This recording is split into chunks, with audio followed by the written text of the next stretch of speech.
I have a boy and a girl. Sebastian is 7 and he has autism.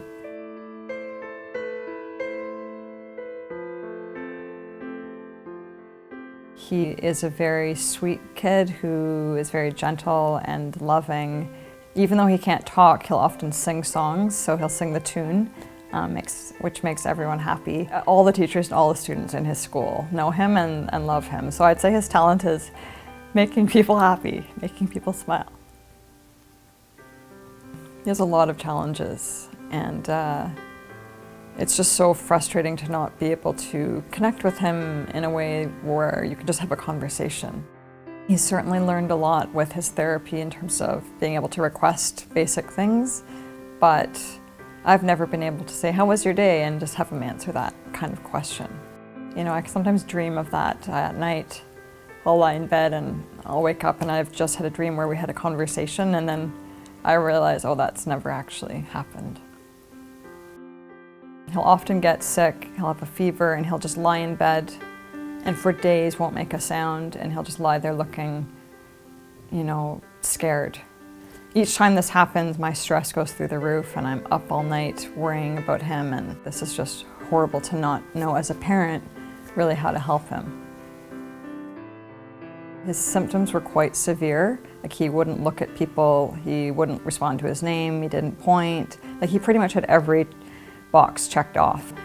We persuaded our pediatrician that there was something to worry about, and then we actually paid out of pocket to get a private diagnosis before he was 2.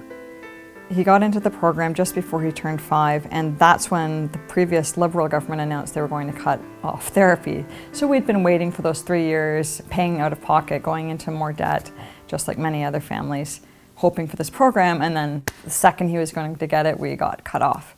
So that's when I became an autism activist. I watched Question Period every day. I started writing commentaries in the newspapers, contacting politicians, and then I just decided, look, if this is going to be my life, I might as well make it my research. I did this study of Ontario families, and what I found even surprised me. Not only did people take the time to fill out the survey, they also took the time to write paragraphs of their life. They just wanted so much to tell someone what their story was, in the hopes that the government would listen. And I tell you, people are really struggling. Like, one of the questions we asked was, how much time do you spend advocating for your child with autism and supporting their service navigation?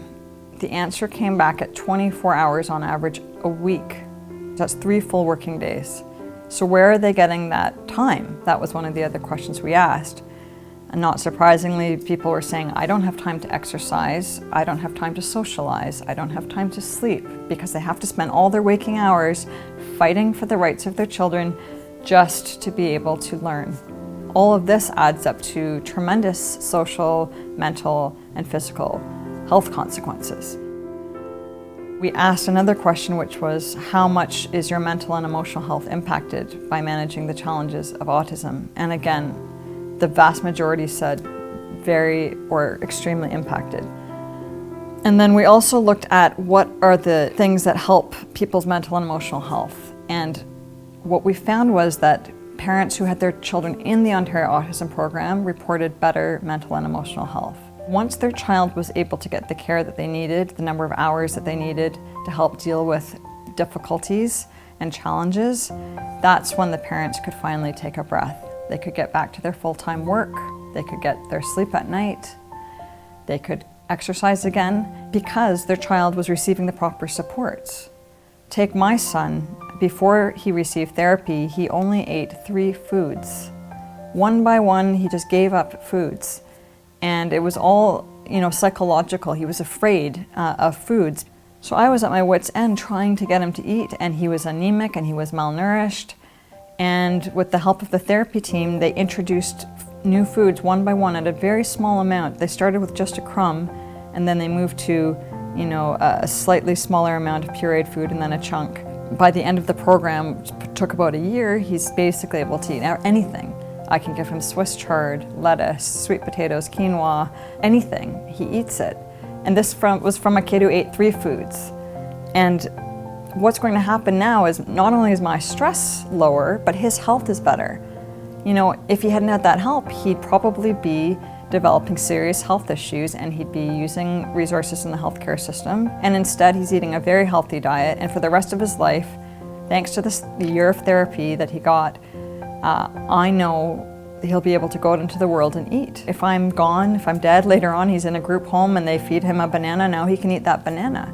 So this is his whole life, that this year of therapy has set him up for success.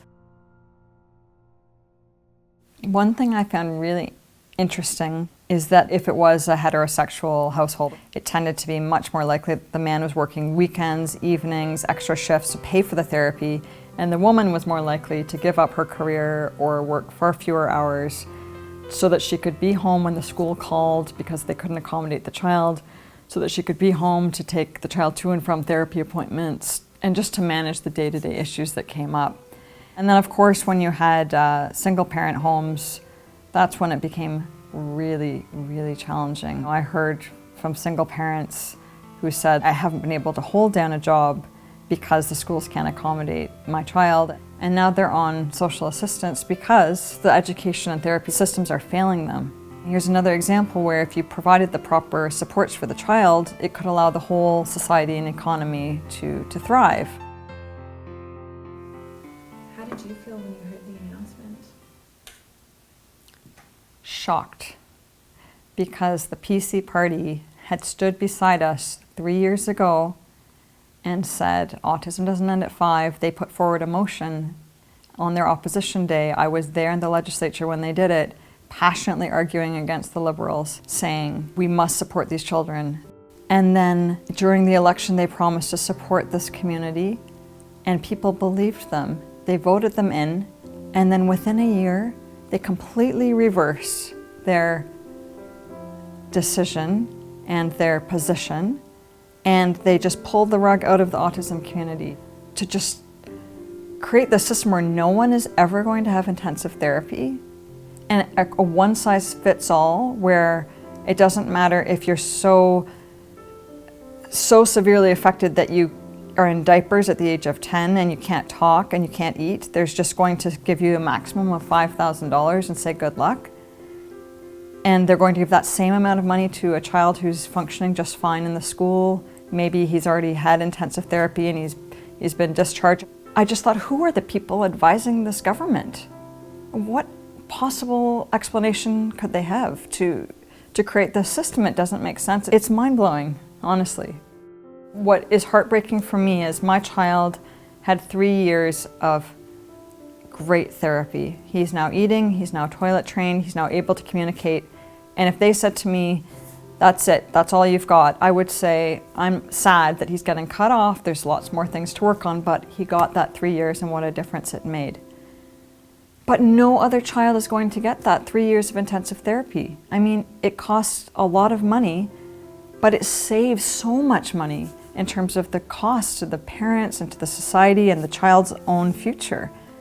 Another thing that really has shocked me about this announcement is the lack of transition plans for kids who are now in full-time or part-time therapy and with very little warning are about to be thrown into the public school system without any extra resources provided for them in that public school system. A lot of these children are in special private schools where they're receiving one-on-one or small group support. They've established a routine and they're going to go from one day able to do that to the next day being put into a public school classroom with no one that they know, with potentially no EA extra support for them, and everyone's just supposed to adapt to that. The schools are saying we're not ready for this. The kids and the parents are not ready for this. What I also found really troubling about the announcement is the fact that they told us there would be a cap at $250,000 to receive any support. But they didn't tell us where the income cutoff begins. So the rumors have been going around that this figure is going to be $55,000, that this is where the sliding scale will begin. Any family, making $55,000 or $100,000 or $150,000, they still cannot absorb, potentially $80,000 worth of therapy costs, and it's a mistake to assume that they can. The only thing this should be based on is need, not age, not income. I mean, I truly appreciate the desire to cut the wait list and to have early intervention. And I really think that's important, but there are better ways to do that than just casting off the older children and giving them a fraction of what they need. Experts, parents, stakeholders across the board are all coming out and very strongly saying this is not the right approach. And not only that, but it is a very damaging approach. We're a rich country, a prosperous province, and there is no reason for us to be denying people the care that they need to thrive. In a nutshell, I think 3 things need to happen. 1, we need to look at making the current program more efficient and having better oversight. The second thing is the program needs more money. We can't divide the pie into slivers. We need to increase the size of the pie. Doing that will pay dividends over and over in the social, health, and other education costs that it will save. If kids are properly ready for school because they've had early intervention, that'll be less EA hours needed, that kind of thing. And the third thing we need to do is increase supports in schools so that kids with autism can be integrated into an appropriate school setting, properly educated, safely educated. And doing that will also decrease pressure on the budget. It's not impossible, and we just need to put on our thinking hats and do it. My message to parents is we have to keep at it. We can't let other stories brush us aside into oblivion. We have to keep being the story. If we all use our talents, time, and energy, come up with a united message and work together towards that, we can do this. I know that every parent out there is so passionate about helping their children, and that is really the best tool we've got. My greatest hope for Sebastian is that he's able to develop communication skills. I really want him to just be able to take what's in his head and his heart and be able to get it out into the world, because he's a beautiful, smart boy. But I at least want to know that he is happy, that his gifts and talents are recognized and nurtured, and that he's not seen for his deficiencies, but he's seen for the beautiful joy that he brings to the world.